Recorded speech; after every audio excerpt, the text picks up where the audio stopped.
भगवान भोलेनाथ के उत्तराखंड में कई ऐसे प्राचीन मंदिर जिनका इतिहास और चमत्कार अपने आप में ही अनूठे हैं और इन्हीं शिव मंदिरों में से एक भगवान शिव का मंदिर राजधानी देहरादून में भी स्थित है, जिसका नाम टपकेश्वर महादेव मंदिर है।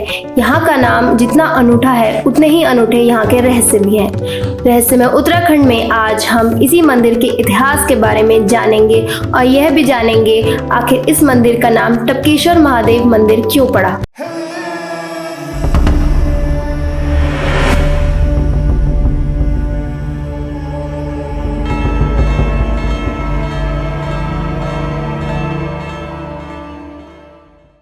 धार्मिक कारणों से महत्वपूर्ण माने जाने वाले उत्तराखंड में कई पावन स्थल है। ऐसा ही पावन स्थल उत्तराखंड की राजधानी देहरादून में भी है, जहां भगवान शिव के शिवलिंग पर दूध टपकता है। इसी कारण इस जगह का नाम टपकेश्वर महादेव मंदिर पड़ा है।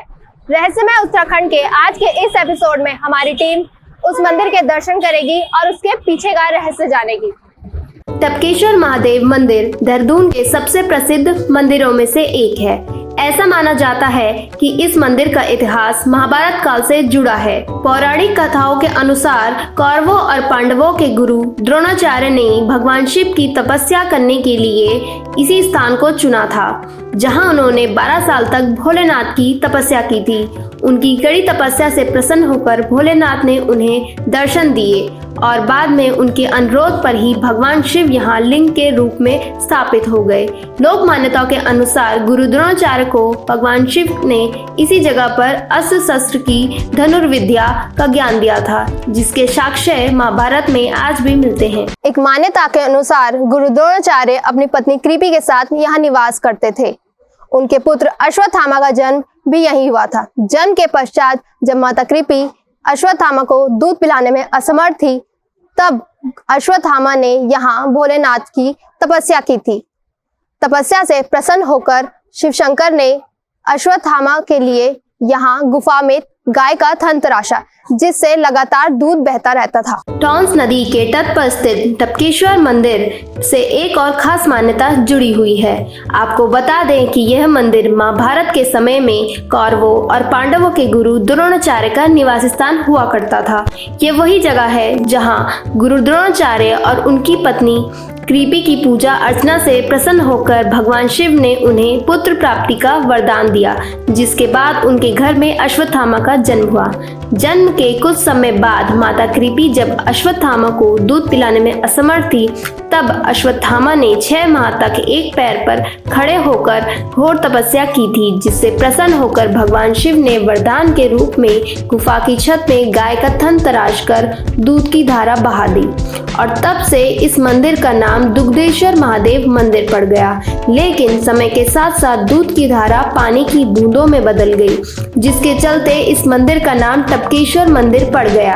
यही नहीं, टपकेश्वर महादेव मंदिर के महंत ने भी मंदिर की प्राचीनता से जुड़े कई बातों को हमारे साथ साझा किया। आप भी सुनिए। लगभग 5,500 वर्ष पूर्व से बाबा का यहाँ ख्याति है। बाबा विराजमान है। महाभारत काल पूर्व से ही भगवान टपकेश्वर स्वयं लिंग के रूप में जगत के कल्याण के लिए यहाँ विराजमान है। महाभारत में बाबा का इतिहास आता है कि कौरव और पांडवों के धनुष विद्या ही सिखाया गया है। गुरु द्रोण ने, जिसके नाम से देहरादून बसा है, गुरु द्रोण की नगरी। अंग्रेजों के बाद इसका नाम देहरादून हुआ है। पूर्व नाम इसका द्रोण का नगरी था। गुरु द्रोण की आकाशवाणी होती कि एक गुण तुम तमसा नदी के तट पर जाकर के जगत के कल्याण के लिए बाबा का आराधना करो। गुरु द्रोण का आराधना करना, भगवान शंकर का प्रसन्न होना और भगवान शंकर द्वारा गुरु द्रोण को पाशुपात नाम अस्त्र का प्रदान होना। पुनः गुरु द्रोण के बाद कौरव और पांडवों के राजकुमारों को गुरु द्रोण ने यहाँ पे शिक्षा दिया। महाभारत काल होता है। अश्वत्थामा का जन्मस्थल यहीं पे है। अश्वत्थामा जब दूध पीने के लिए अपने पिता गुरु द्रोण से कहने लगे, पिताजी मुझे दूध पीना है, परंतु जब राजा द्रुपद के पास गुरु द्रोण गौ लेने के लिए गए तो द्रुपद ने तिरस्कार कर दिया ब्राह्मण का, मैं राजा और तुम ब्राह्मण, कोई गौ नहीं है। इधर अश्वत्थामा बाल हट के कारण से जो दूध की पिपासा के लिए भगवान शंकर का आराधना करते हैं, शंकर का प्रसन्न होना और अश्वत्थामा के लिए दूध की प्राप्ति होना। उस समय बाबा का नाम दुधेश्वर था, उससे पूर्व में देवेश्वर था, पुनः फिर तपेश्वर हुए। कलयुग प्रथम चरण होना और दूध की जगह स्वयं जल का परिवर्तन होना, तो वर्तमान में आप भगवान टपकेश्वर के नाम से विख्यात हैं। जो भी भक्त आकर के महादेव को 1 लोटा जल अर्पण करते हैं, भगवान शंकर उनकी सारी मनोरथ मनोकामना पूर्ण करते हैं। और यहाँ की जो देख रेख है, यहाँ की जो परंपरा है, 10 नाम संन्यास परंपरा में श्री पंचायत अखाड़ा महानिर्वाणी के अंतर्गत यहाँ के संत महापुरुष करते हैं।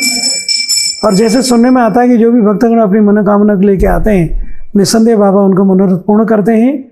मैं भी आपके चैनल के माध्यम से शिवरात्रि आ रही, सभी शिव भक्तों को शिव मंगल कामनाएं देना चाहता हूँ कि बाबा उनकी मनोरथ पूर्ण करें, उनकी मनोकामना पूर्ण करें, परिवार में सुख समृद्धि ऐश्वर्य आरोग्यता प्रदान करें, बच्चों को भविष्य उज्जवल हो, बाबा अपनी कृपा पर सदैव बनाए रखें। हम शिव जी के हैं, शिव जी हमारे हैं, इस धारणा को लेकर के पुनः आप सबको मंगल कामनाएं। श्री भगवान टपकेश्वर की कृपा समस्त जगत पर बनी रहे। ओम शांति शांति शांति। तो ये थी प्रकृति की गोद में बसे टपकेश्वर महादेव मंदिर की कहानी। मैं कुमुद नौटियाल अब आपसे विदा लेती हूँ।